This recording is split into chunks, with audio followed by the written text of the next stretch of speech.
Good evening, friends.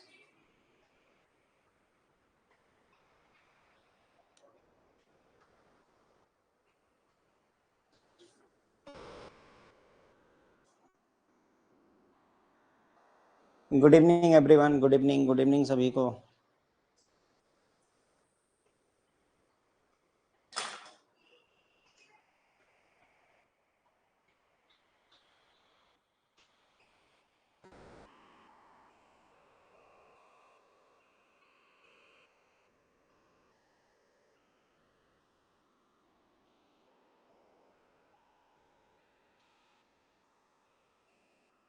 Good evening. BFM का module D chapter number 28 का part 2 है. ये दूसरी केस स्टडी करेंगे जो कि प्रोविजनिंग से रिलेटेड है. आज थोड़ा और डिटेल में घुसेंगे. पिछले कल जो हमने केस स्टडी 1 की थी वहां पर ऊपर देखा था. आज थोड़ा अंदर चलेंगे. ECGC कवर, DICGC कवर और CGTMSC का मतलब अगर इंश्योरेंस वगैरह है तो उस केस में क्या करना होता है वो बातें करेंगे अपन. गुड इवनिंग सभी को. चलिए ठीक है, तो शुरू करेंगे. ये रहा आपके पास केस स्टडी का डेटा और ये रहा क्वेश्चन आपके सामने. खुद से ट्राई करें, अगर नहीं समझ में आता है तो मैं करता हूं. कल की क्लास में थोड़ी देर के लिए लाइट चली गई थी तो उसमें इश्यू है, उसको ठीक किया जा रहा है. अपलोड करवा दिया जाएगा जल्दी जल्दी.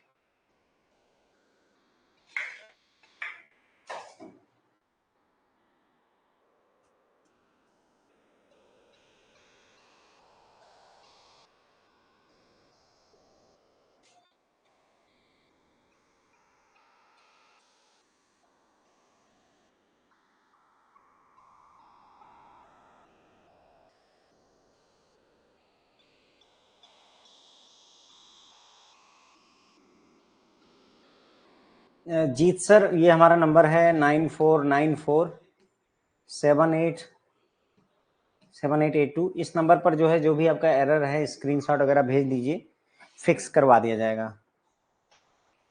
9494787882.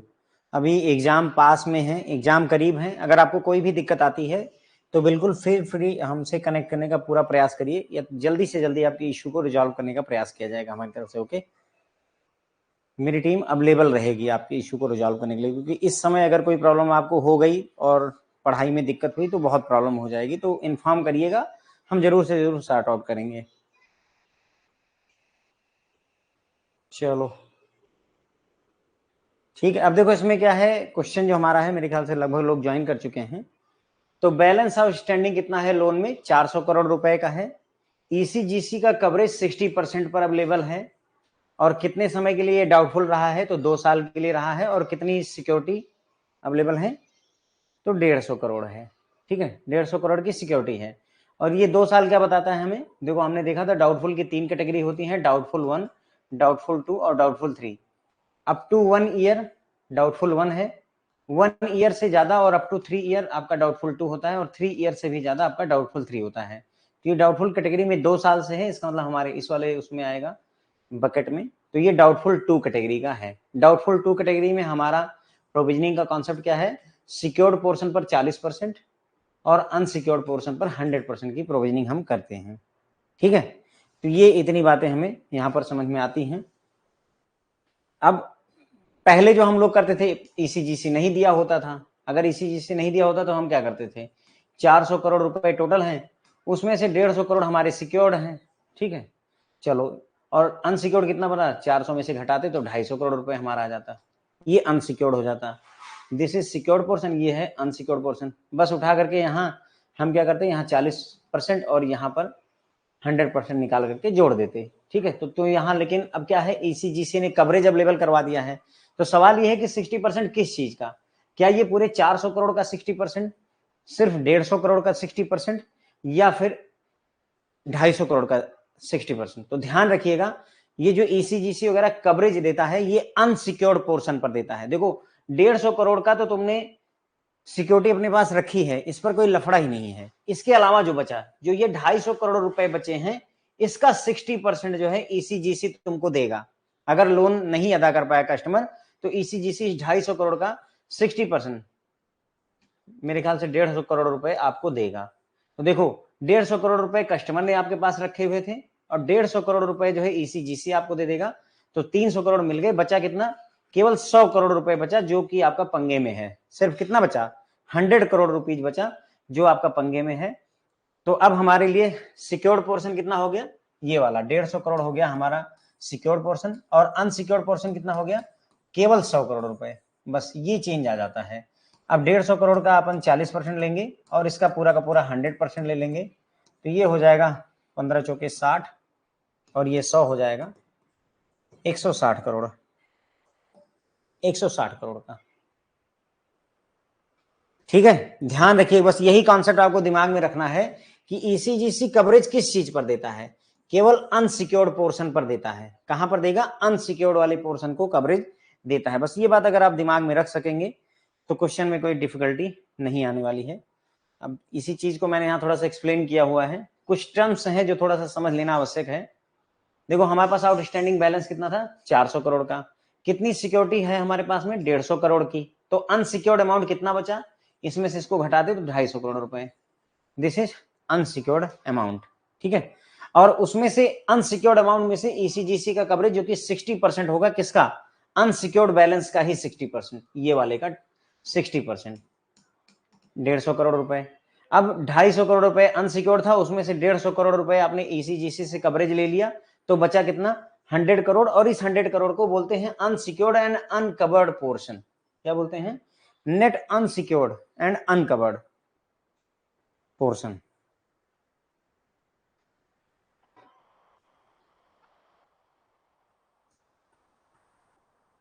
ठीक है, अब देखो बस यही, अब ये हमारा सिक्योर्ड पोर्शन हो गया और ये हमारा अनसिक्योर्ड पोर्शन वाला हो गया। इस पर जो है आपको 40% का प्रोविजन करना है, इस पर आपको 100% का करना है।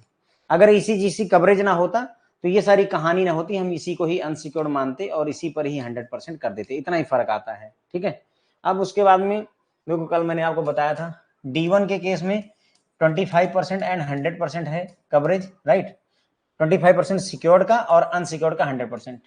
D2 के केस में 40% और 100% है, और D3 के केस में दोनों तरफ 100% हो जाता है। ये सब मैं आपको बता चुका हूं। ठीक है, ये secured unsecured, secured unsecured, secured unsecured. Unsecured का तो हमेशा 100% रहता है। अगर आप देखो यहाँ तो 100% है अनसिक्योर्ड पोर्शन पर। केवल बदलता क्या है? सिक्योर्ड 25 रहता है, फिर 40 हो जाता है और फिर 100 हो जाता है। This is for D1, this is for D2 and this is for D3। याद रख करके जाएंगे एग्जाम में, बिना इसके काम नहीं चलने वाला है। ठीक है, क्लियर हो गई मेरे ख्याल से?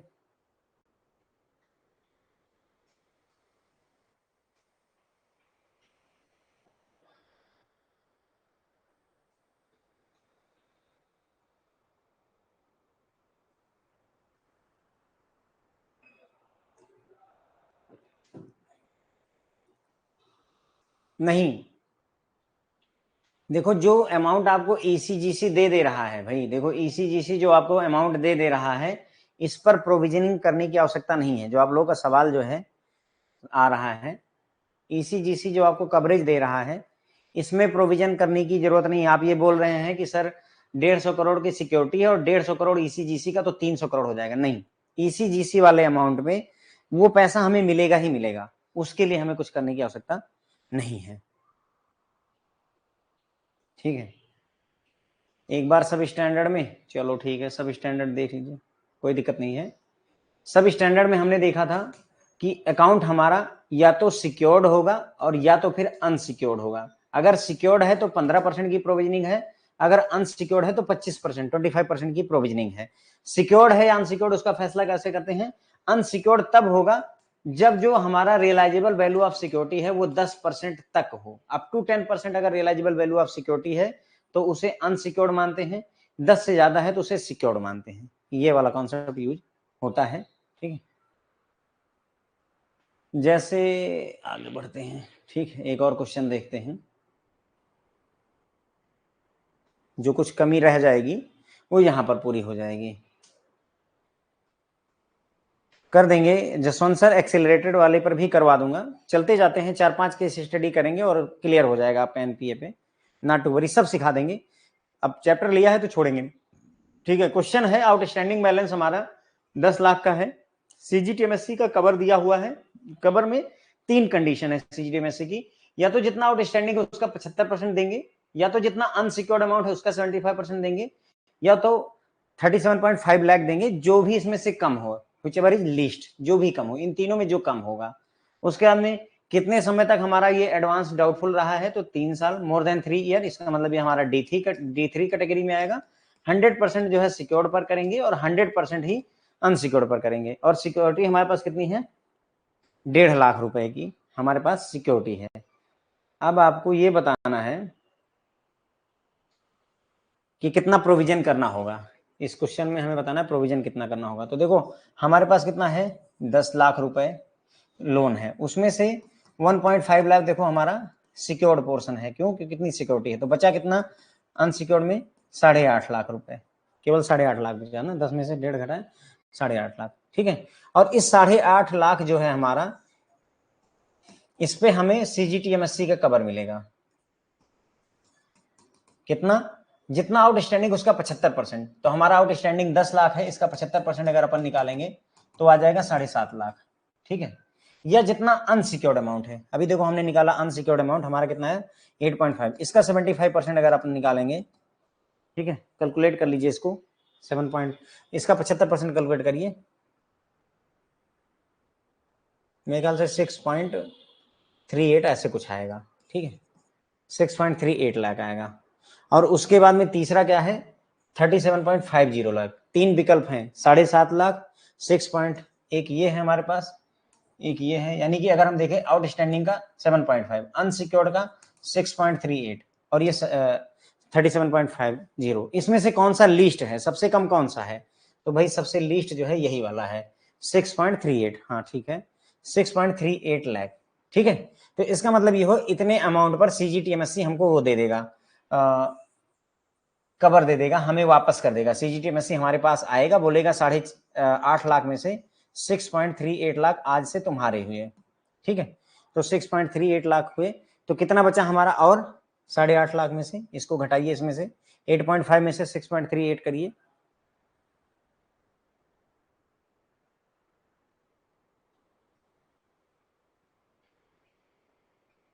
कितना होगा बता दीजिए, कैलकुलेटर नहीं है मेरे पास में मौके पर।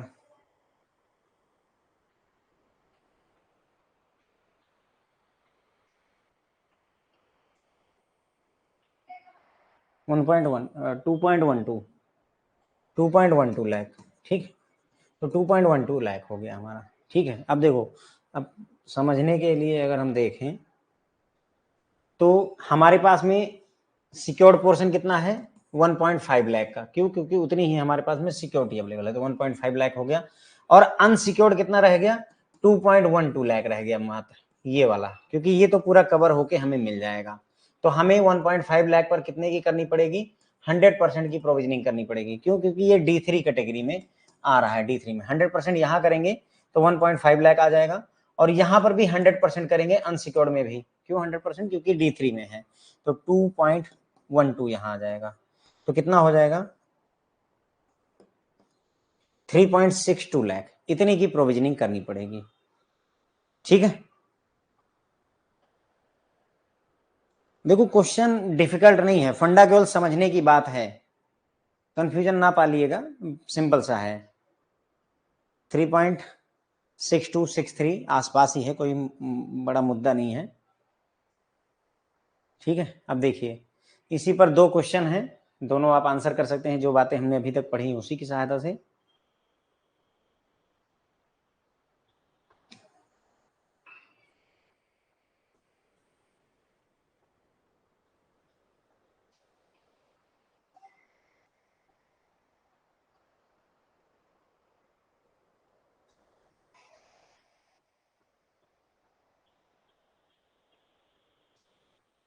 व्हिचएवर इज लीस्ट, तो 37.5 लाख कैसे लीस्ट हो गया सर, क्या आप बात कर रहे हैं सर, 37.5 लाख लिस्ट होगा कि 6.38 लिस्ट होगा या 7.50 लिस्ट होगा? सबसे कम कौन है? 6.38 है सर।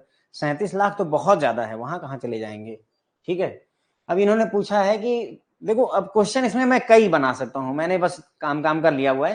क्वेश्चन तो कई बन सकते हैं। सिक्योर्ड पोर्शन पर कितना आपने कितना जो है प्रोविजन किया है, अनसिक्योर्ड पर कितना किया है, टोटल कितना किया है, देयर आर मेनी क्वेश्चंस, लेकिन ठीक है, काम का ये हो गया। सीजीटीएमएससी कवर कितना मिला है? तो सर सबसे कम यही था 6.38 लाख, तो यही ले लिया है। और कितने प्रोविजन की जरूरत है, कितना टोटल?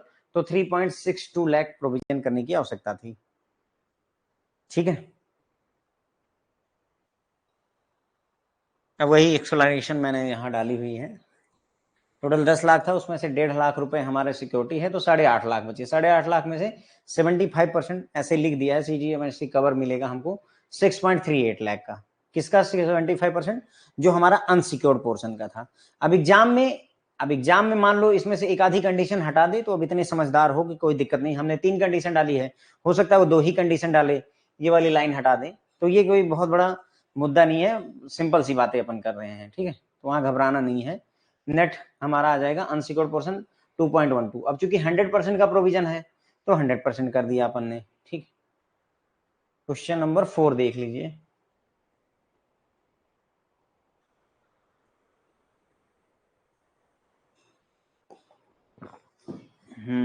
कोई बात नहीं। देखो, एक हो गया सिक्योर्ड पोर्शन, एक हो गया अनसिक्योर्ड पोर्शन। ठीक, अब अपन चलते हैं यहाँ पे D1, D2 और यहाँ पे D3। ये मैं आपको प्रोविजनिंग रिवाइज करवा रहा हूँ। ठीक है, अनसिक्योर्ड पोर्शन पे आंख बंद करके 100% लिख लो, कहीं कुछ सोचना ही नहीं है। ठीक है, अनसिक्योर्ड में हमेशा चाहे D1 हो, D2 हो, D3 हो, कोई फर्क नहीं पड़ता, 100% है। इवन लॉस में भी जाएगा तो भी 100%। यहां पर बस ये याद रख लो, 25%, 40% और 100% होता है।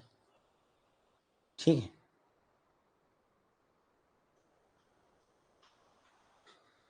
ये सर आपको मिल जाएगी, केस स्टडी वाले वीडियोज में आपको मिल जाएगी।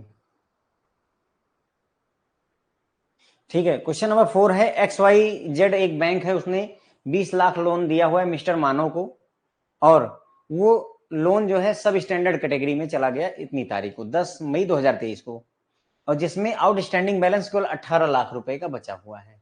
ठीक है, तो 20 लाख का लोन दिया था, लेकिन अपने काम का केवल आउटस्टैंडिंग अमाउंट है, तो 18 लाख रुपए बचे हुए हैं। उसमें 8 लाख रुपए की कोलेट्रल है, जो कि मानव ने बैंक को सबमिट कर रखी है, तो 8 लाख की कोलेट्रल हो गई।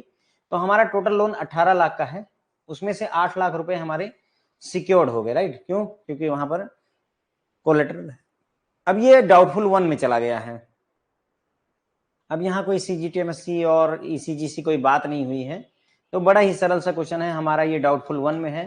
अभी हमने देखा डाउटफुल 1 में सिक्योर्ड पे 25%, अनसिक्योर्ड पे 100%। तो सिक्योर्ड हमारा 8 लाख का है, इसका 25% निकाल लो, और अनसिक्योर्ड हमारा 10 है, तो इसका 100%। 100% मतलब वही हो जाएगा, 10 का 10 ही हो जाएगा, और ये मेरे ख्याल से 2 लाख हो जाएगा। ठीक, टोटल मिलाकर के 10 2 12 लाख रुपए हो गए हमारा। ठीक, अब कहानी इतनी है, ऐसे पढ़ोगे तो लगेगा अरे क्या दे रखा है। सोल्यूशन महज ये 2 लाइनों में है, काम खत्म हो गया। ठीक है,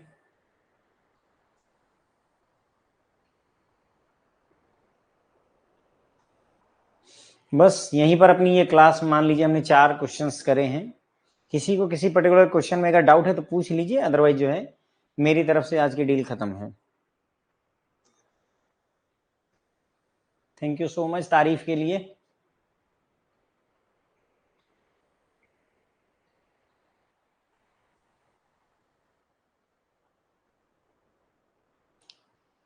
अच्छा, इसी क्वेश्चन को चलो थोड़ा डिफरेंट करते हैं। मान लो यही वाला क्वेश्चन है, ठीक है, ये क्वेश्चन है, और इसको अपन जो है डाउटफुल में मत ले जाओ। ये मान लो कि जो है आपका सब स्टैंडर्ड कैटेगरी में है। अब क्या होगा इसका आंसर?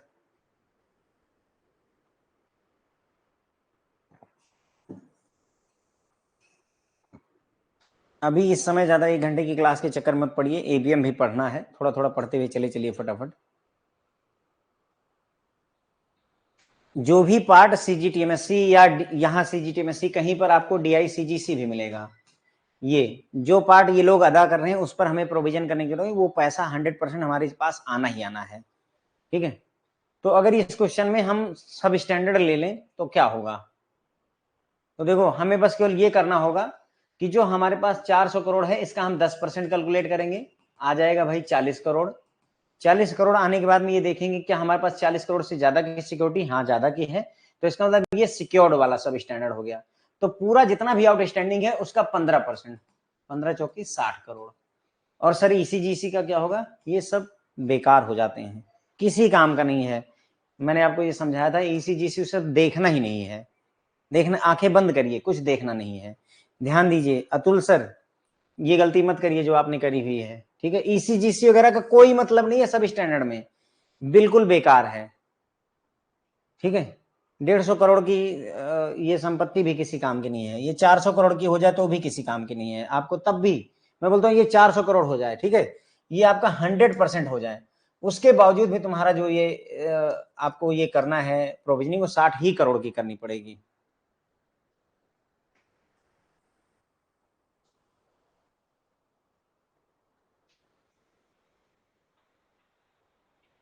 ठीक है, क्लियर हो गई बात ना। चलो अब इसी तरीके से ये वाला क्वेश्चन देख लो, इसमें भी सेम वही केस है और आसान पड़ जाएगा। अब यहां जैसे ही अगर मान लो ये सब स्टैंडर्ड है, ठीक है, अगर ये सब स्टैंडर्ड है तो भाई सब स्टैंडर्ड है तो ये सब कहानी खत्म हो गई, हमारे किसी काम की नहीं। हमको क्या करना है, सीधे 10 लाख का 10% निकाला, पता चला 1 लाख आ गया। ये देखो 1.5 लाख है, हाँ तो 1 लाख से ज्यादा है, इसका मतलब सिक्योर्ड है, तो बस सीधे 10 लाख का 15% निकाल लो, 1.5 लाख रुपए, यही तुम्हारा आंसर हो गया। बाकी ये राम कहानी किसी काम की नहीं है। मैंने आपको बताया ये 200 करोड़ में कर दूं, ये 200 करोड़ कर देता हूँ। यहाँ मेरे पास मैंने लोन लिया है महज 10 लाख का और सिक्योरिटी मैंने 200 करोड़ की दे रखी है, अभी भी जो बैंक ने वो करना होगा प्रोविजनिंग, वो 1.5 लाख रुपए की ही करनी होगी, कोई फर्क ही नहीं पड़ता। सिक्योरिटी सिर्फ ये डिसाइड करने में मदद करती है कि सिक्योर्ड है कि अनसिक्योर्ड, और यहाँ कवरेज कितना भी हो, ये 37.5 लाख नहीं, आपको 1 करोड़ का दे दें तो भी कोई फर्क नहीं पड़ता, सब इग्नोर मारिए, सिंपल इतने में ही है ना। अब अगर सिक्योरिटी मान लो 50 लाख 50,000 रुपए कर दीजिए, हाँ ये थोड़ा सा परिवर्तन लाएगा, मान लो यहाँ सिक्योरिटी 50,000 रुपए है, उस केस में हमने 10 लाख का 10% निकाला, कितना आ गया 1 लाख। अब चूंकि सिक्योरिटी 1 लाख से कम है तो हमारा अनसिक्योर्ड हो गया, ये अनसिक्योर्ड सब स्टैंडर्ड, तो उस केस में इसका 25% हम प्रोविजनिंग करेंगे।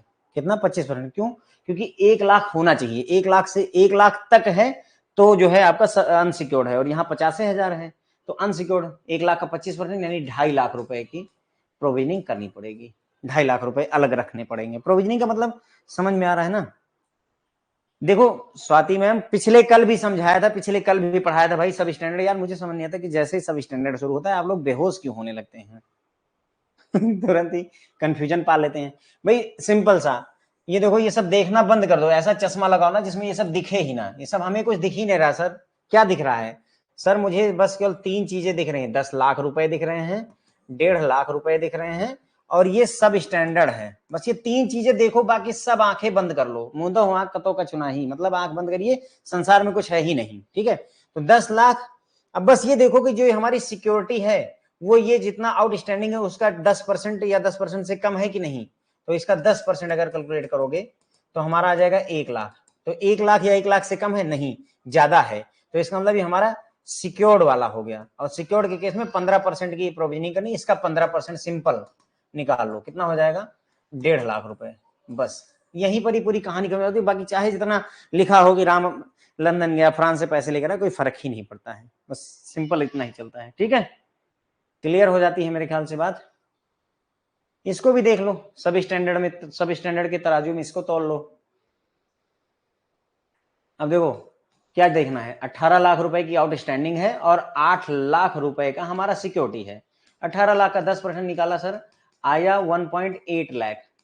क्या ये सिक्योरिटी 1.8 लाख से ज्यादा है, हाँ सर ज्यादा है, तो इसका मतलब ये सिक्योर्ड हो गया।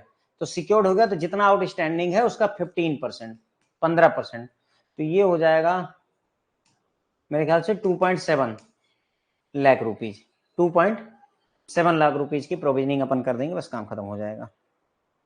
ठीक है, बस इतना ही है सर। अब इससे ज्यादा नहीं समझाया और बुझाया नहीं जा सकता है सर, ठीक है। अब इसी में आप डाउटफुल 2 के लिए कैलकुलेट कर लीजिए, इसी में डाउटफुल 3 के लिए कैलकुलेट कर लीजिए, वो आप, है ना। बिल्कुल सर, आग लगा ही देनी है एग्जाम में अगर ये जो है ऐसे क्वेश्चन पूछ लेते हैं तो।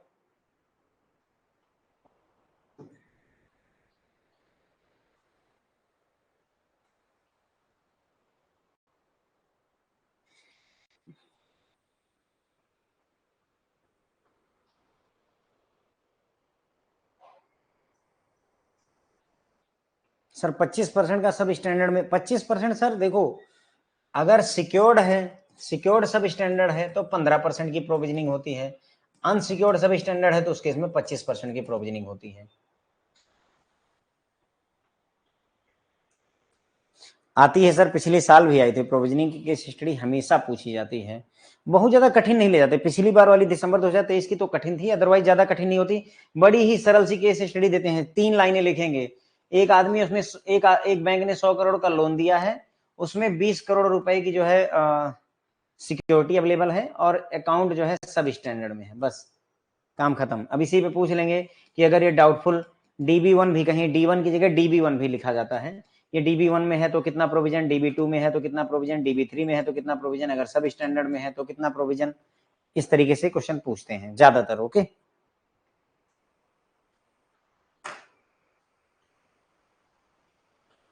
क्वेश्चन नंबर 4, ये question number 4 as it is दोबारा से देखना है, कोई बात नहीं। देखो हमारा कितना है आउटस्टैंडिंग अमाउंट, 18 लाख, 20 लाख कोई मतलब नहीं क्योंकि आउटस्टैंडिंग लेना होता है।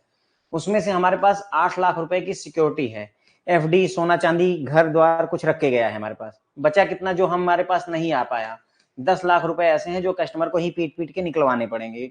8 लाख तो हम उसका घर बेच के निकाल लेंगे, 10 लाख पीट पीट के निकालने हैं मान लो, ठीक है। तो जो पीट के निकालने हैं उस पर 100% की प्रोविजनिंग करनी पड़ेगी। क्यों? क्योंकि हो सकता है कस्टमर दे ही ना, अपनी मौत को, अपनी फेक जो है डेथ दिखा दे, भाग जाए, देश छोड़ के भाग जाए, नीरव मोदी निकल जाए, कोई बड़ी बात नहीं, ठीक है।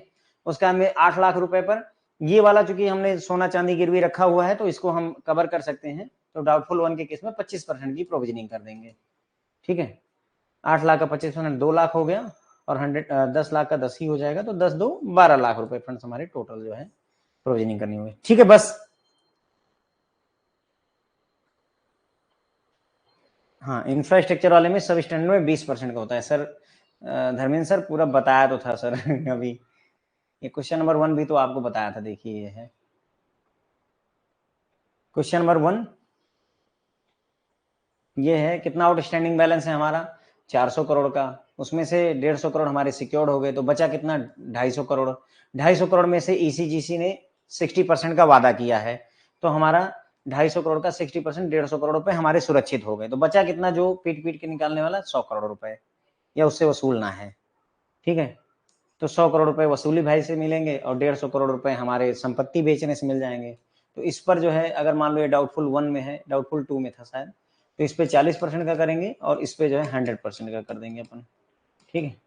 तो ये हो जाएगा 15 चौके 60 करोड़ रुपए और ये हो जाएगा आपका पूरा पूरा 100 करोड़ रुपए, तो टोटल प्रोविजनिंग 160 करोड़ की होगी, ठीक है। बस यहीं पर ही रख देते हैं सर। एक तरफ आपने 12 लाख की निकाली दीक्षित सर, 2 क्वेश्चन मैंने करवाए हैं ना, देखो दीक्षित जी, मैंने आपसे 2, यहां पर 2 क्वेश्चन देखो, जो 12 लाख रुपए आ रहा है वो आंसर है जब आपका जो है अकाउंट डाउटफुल 1 में हो, और जो एक दूसरा भी कैलकुलेट कर रहे थे अपन, वो किस केस में है, जब हमारा सब स्टैंडर्ड लिखा हो। अगर इसी जगह डाउटफुल 1 हटा करके मैं लिख दूं कि अकाउंट सब स्टैंडर्ड में है, तो उस केस में कैलकुलेशन बदल जाएगी, वो जो दूसरी कैलकुलेशन दिखाई है। अभी मैं कह रहा हूं मान लो मैं डाउटफुल 2 लिख दूं तो आपकी कैलकुलेशन यहीं पर बदल जाएगी, यही डाउटफुल 3 लिख दिया जाए तो आपकी कैलकुलेशन बदल जाएगी सर, ओके। तो एक ही क्वेश्चन में बेसिकली हम 3-4 क्वेश्चन आपको कवर करवाने की कोशिश कर रहे हैं सर,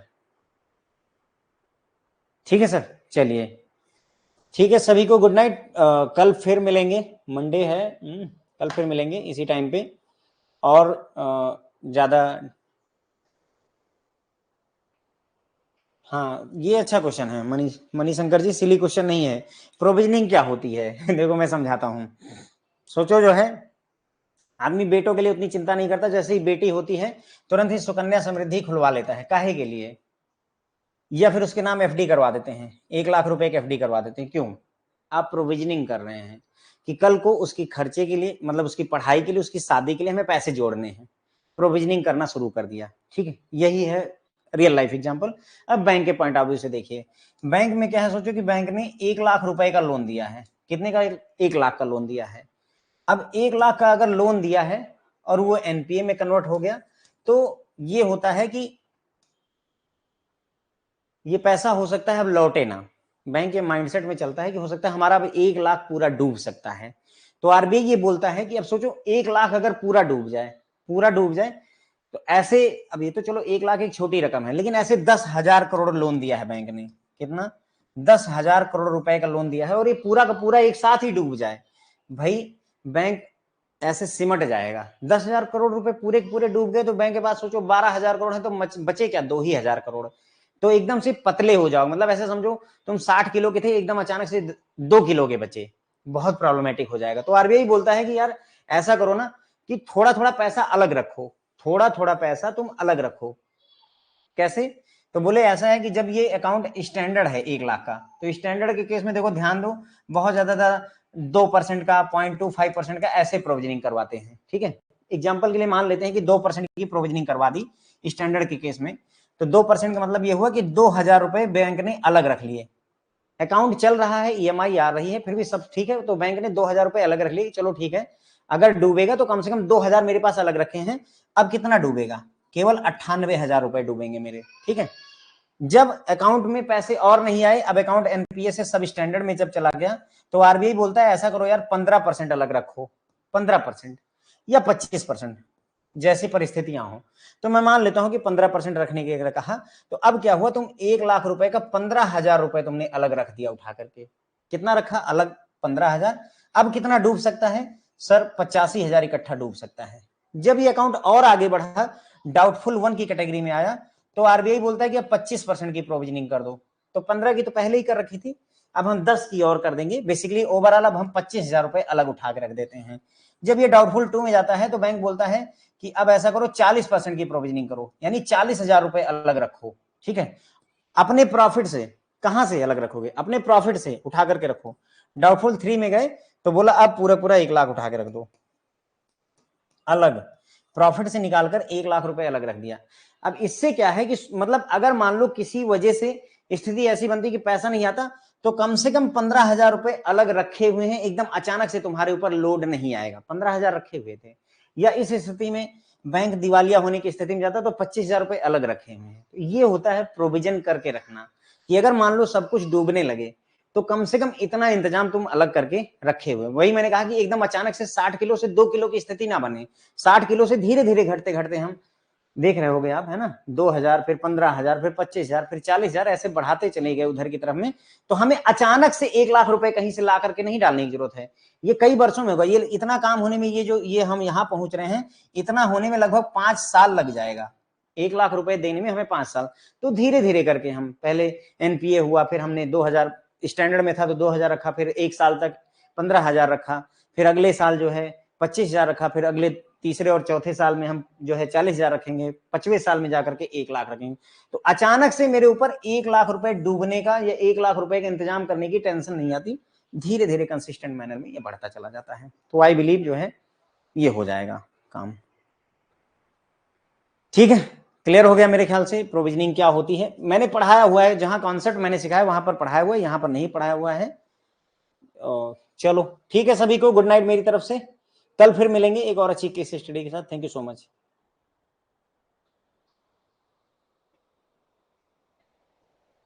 सर जैसे इसमें सब में होता है प्रोविजन, वैसे स्टैंडर्ड अकाउंट में भी होता है। अगली क्लास या उसके अगली केस स्टडी में मैं आपको स्टैंडर्ड वाले भी सिखाऊंगा। उसमें वन लाइनर क्वेश्चन आते ही हैं, वन लाइनर क्वेश्चन पूछता है।